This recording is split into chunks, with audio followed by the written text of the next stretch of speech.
strana situazione, tra drogati alcolizzati, più bastardi che imbranati, troppe lacrime versate sulle spalle di un amico, nei silenzi di un asfalto che un ragazzo si è inghiottito. È una corsa disperata, siamo freddi e distaccati, ma che stronza questa vita che ci scappa tra le dita. C'è bisogno di una svolta, di qualcuno che ci ascolta, di qualcosa che ci avverta che una porta è ancora aperta.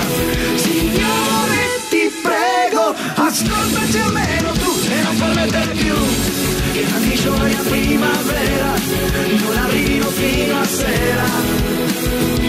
Signore, ti prego, puoi farlo soltanto tu e non permettere più che il cibo sia l'indifferenza e sono un'anima senza essenza, non permetterlo più. Oh no, non permetterlo più. Su ragazzi, adesso che si fa? Questo è il dramma di una certa età, una cuffia ed una sigaretta, ed il tempo passa un po' più in fretta. Io una mezza idea ce l'avrei, una corsa sulla 106,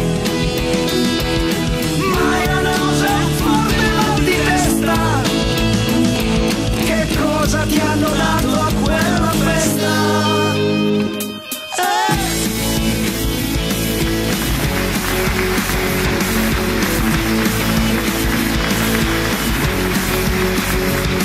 C'è qualcuno che ci marcia in questa strana situazione, c'è bisogno di una sosta e di un'attenta riflessione, troppe lacrime versate sulle spalle di un amico, ma il ragazzo che è volato qualcun altro l'ha aiutato.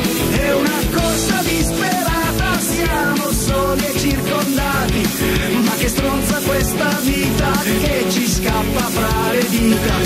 Siamo stanchi di stranezze, c'è bisogno di certezze, mai nessuno che ci avverta di una porta ancora aperta.